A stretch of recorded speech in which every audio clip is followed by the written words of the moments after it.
Você já ouviu falar de um homem cuja presença era tão carregada da glória de Deus que, ao simplesmente entrar em uma fábrica, os trabalhadores começaram a cair de joelhos, chorando, pedindo perdão, sem que ele dissesse uma palavra? Hoje, na nossa série Grandes Pregadores do Passado, vamos conhecer a história de Charles Grandison Fine, o homem que paralisava fábricas com a unção, quebrava multidões com o poder do Espírito e mudou os rumos do avivamento nos Estados Unidos. Prepare-se para mergulhar numa história que vai além da lógica, uma história que vai acender um fogo no seu espírito, uma história que ainda ecoa no tempo, desafiando a igreja de hoje. Bloco 1. As origens de um aviculturista. Charles Fine nasceu em 1792, no estado de Connecticut, Estados Unidos. Ele cresceu em um ambiente onde o cristianismo era rotineiro, mas sem vida. Na juventude, Fine seguiu uma carreira jurídica, e foi exatamente no meio de livros e leis que Deus o alcançou. Mas sua conversão não foi comum. Ao entrar numa floresta para orar, Fine relata que foi tomado por uma visitação gloriosa. Ele disse: "Foi como se ondas de amor líquido passassem por todo o meu ser. Daquele dia em diante, o advogado se tornou pregador, mas não qualquer pregador. Fine foi o homem que incendiou o segundo grande despertamento nos Estados Unidos da América." Bloco 2. O fogo do avivamento. Fine não pregava para entreter. Ele pregava com o peso de eternidade. Suas mensagens não eram apenas eloquentes, mas carregadas da presença de Deus. Multidões se reuniam para ouvi-lo. Mas o que mais marcava era o efeito da convicção de pecado. Pessoas começavam a chorar durante o culto, caíam de joelhos, confessavam seus pecados em voz alta, e isso não era só nos cultos. Bloco 3.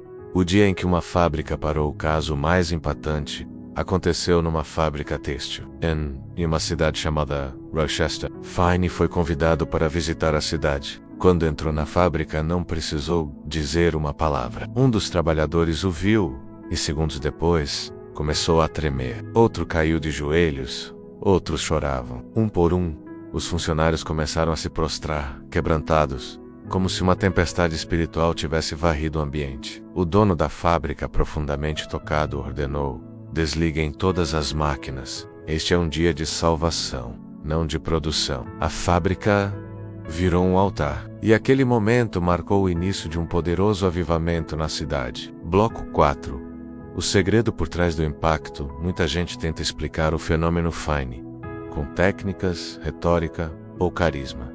Mas há algo que poucos sabem. Fine orava de madrugada por horas antes do cada culto. Ele tinha intercessores que se trancavam por dias em jejum e oração, pedindo por quebrantamento nas reuniões. E ele mesmo dizia: "A unção do Espírito Santo não é um luxo para o ministério, é uma necessidade." Bloco 5.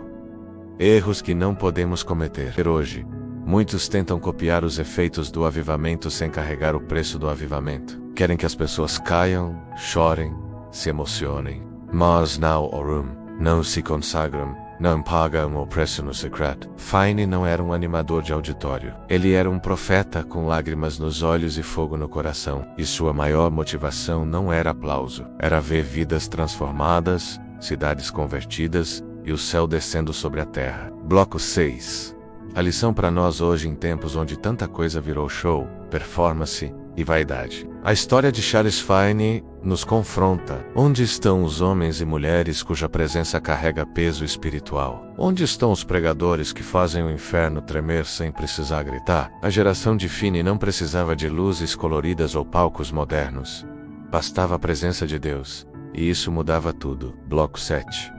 Um chamado direto a você. Talvez você pense: "Mas eu não sou Charles Fine." E você tá certo, você não é. Mas o mesmo Deus que usou Fine está vivo, e ele ainda chama pessoas comuns para coisas extraordinárias.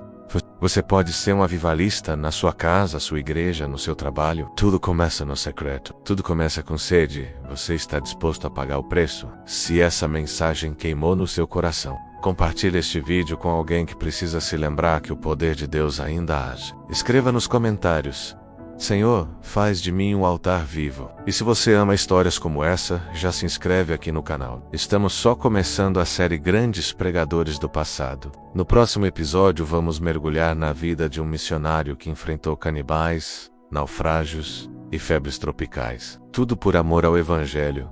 Até lá. E que o fogo do céu nunca se apague em você.